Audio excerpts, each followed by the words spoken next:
Hola, buenas tardes, ¿cómo va? Bueno, os prometí un vídeo relativo a la jurisprudencia del Tribunal Supremo sobre el impuesto de actos jurídicos documentados en la escritura de préstamo hipotecario y aquí lo tenéis, lo prometido es deuda. Así pues, comentaros que en el caso de que otorguéis una escritura de préstamo hipotecario se va a devengar el impuesto de actos jurídicos documentados. Aquí la jurisprudencia tradicional del Tribunal Supremo ha entendido que el sujeto pasivo, es decir, el obligado a pagar este impuesto, es el prestatario, es decir, el deudor, y no el prestamista, no la entidad acreedora. Y tradicionalmente ha mantenido esta jurisprudencia en base a los siguientes argumentos, en total 4. Primer argumento, al entender que en el préstamo hipotecario no hay dos hechos imponibles, préstamo e hipoteca, sino que por el contrario solo hay un hecho imponible, ya que de lo contrario daría lugar a la doble imposición. Y ello lo conecta con el artículo 8 y 15 de la Ley del Impuesto de Transmisiones Patrimoniales. En este sentido, el artículo 8, que se establece en sede de otro tipo impositivo, que es el impuesto de transmisiones patrimoniales, establece que en el supuesto del préstamo el sujeto pasivo es el prestatario, mientras que el artículo 15 de la ley dice que en caso de hipoteca en garantía de préstamo, el único concepto que debe de tributar es el préstamo. Por lo tanto, conectando artículo 8 con artículo 15, el Tribunal Supremo tradicionalmente ha mantenido que debía el prestatario pagar el impuesto de actos jurídicos documentados en la escritura de préstamo hipotecario. Segundo argumento del Tribunal Supremo. Para entenderlo, vamos a partir del artículo 29 de la Ley del Impuesto de Transmisiones Patrimoniales. Este artículo dice que el sujeto pasivo en actos jurídicos documentados es el adquiriente del bien o derecho y en su defecto, cuidado con esta expresión, y en su defecto será el que solicita el documento notarial o aquel en cuyo interés se expida. Así pues, el Tribunal Supremo tradicionalmente ha mantenido que el adquirente del bien o derecho en la escritura de préstamo hipotecario es el prestatario.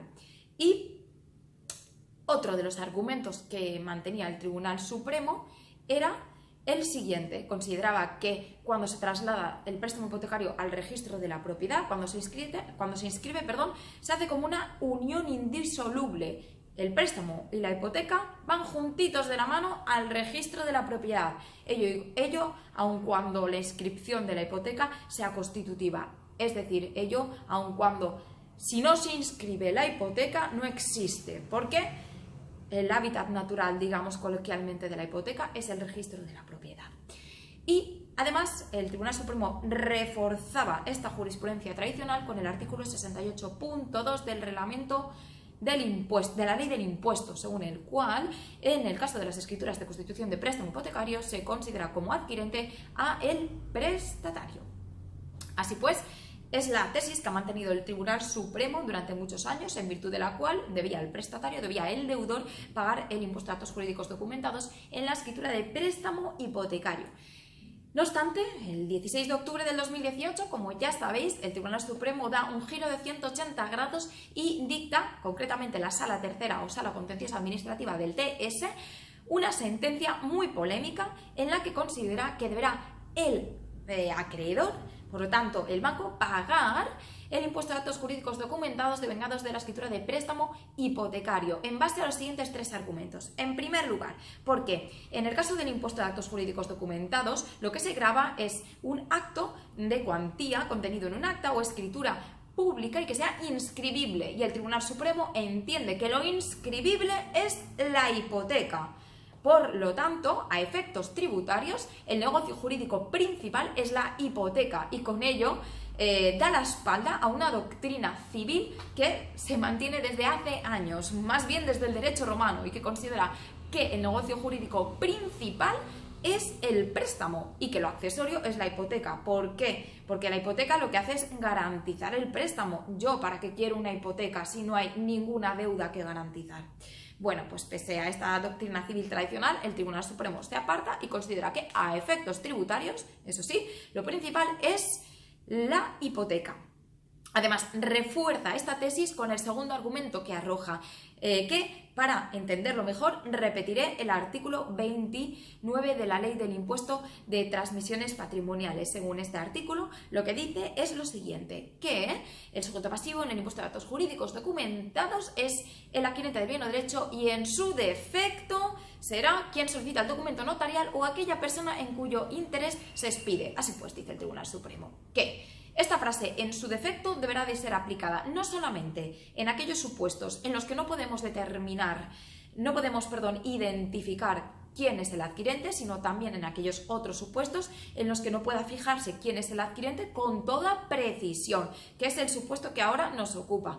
Es por ello que, en base a que no podemos determinar con precisión si es la entidad prestamista o el prestatario quien adquiere el bien o derecho, deberemos de acudir al criterio subsidiario. Por lo tanto, deberemos de atender a quién tiene el interés en que se expida el documento notarial. Para el Tribunal Supremo, aquí el interesado es la entidad acreedora, es el banco. ¿Por qué? Porque solamente cuando se inscriba la hipoteca en el registro de la propiedad pasa a existir y, en consecuencia, pasa el banco a disfrutar, a poder ejercer todas aquellas acciones derivadas de la hipoteca.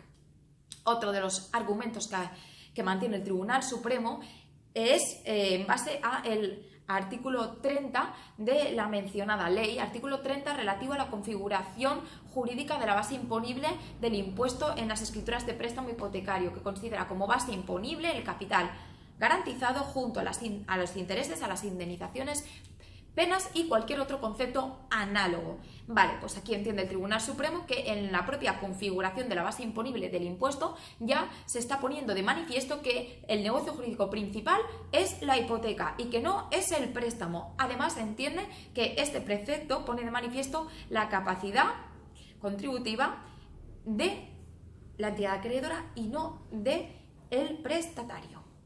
Así pues, en base a estos tres argumentos, concluye diciendo el Tribunal Supremo en la polémica sentencia que deberá de pagar el impuesto de actos jurídicos documentados la entidad acreedora y no, por lo tanto, el deudor. Acto seguido, no se hizo de esperar, se produjo una bajada de todos aquellos bancos que participan en el IBEX 35. Se desploma el IBEX 35.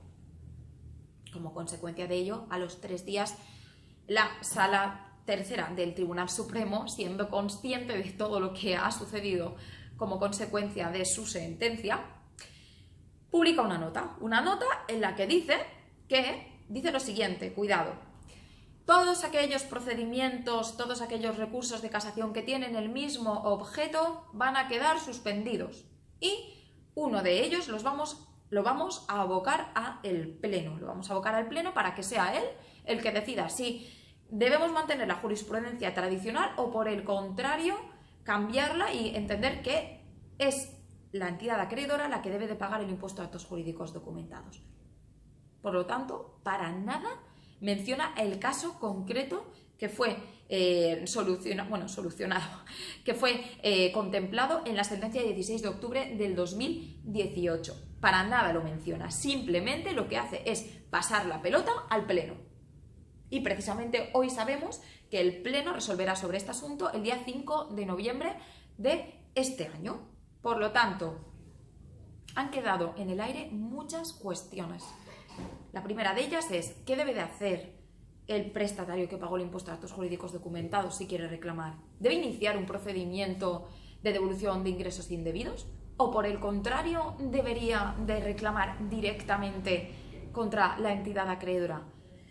En el primer caso, que tuviera que reclamar contra la Hacienda Autonómica, tendría importantes consecuencias. Deberían de prepararse todas las haciendas autonómicas para devolver sumas importantes. En fin, otra de las cuestiones que queda en el aire es cuándo se iniciaría el plazo de prescripción de la acción para reclamar. Sí, la fecha en la que se otorgó la escritura, o, por el contrario, la fecha en la que se liquidó el impuesto, o bien la fecha de la publicación de la sentencia. Muchas preguntas quedan ahí en el aire y va a tener mucho trabajo la Sala Tercera del Tribunal Supremo. Por otra parte, como ya sabéis, esto ha dado lugar a mucha inseguridad jurídica. Estamos todos los operadores jurídicos preguntándonos: ¿qué hacemos? ¿Qué hacemos? Yo como notaria voy a hacer lo siguiente. Autorizaré las escrituras de préstamo hipotecario, advertiré a ambas partes sobre la jurisprudencia tradicional, sobre el contenido de la nueva sentencia de 16 de octubre del 2018, sobre la nota del 19 de octubre del 2018 y yo, si fuera una de las partes, me esperaría a que resuelva el Tribunal Supremo para liquidar el impuesto de actos jurídicos documentados, ya que el plazo voluntario para la liquidación, para presentar la autoliquidación, es de 30 días. Bueno, por lo demás me despido, aunque seguro que retomaré el tema una vez que el Tribunal Supremo se pronuncie sobre esta cuestión y a ver si nos aclara más quién debe de pagar el impuesto que grava las escrituras de préstamo hipotecario y en caso de que fuera el prestamista, es decir, la entidad acreedora, que por favor aclare cuál será el procedimiento que debe de utilizar el prestatario que pagó indebidamente el impuesto de actos jurídicos documentados. No nos puede dejar con esta incertidumbre. En fin, os mando un saludo.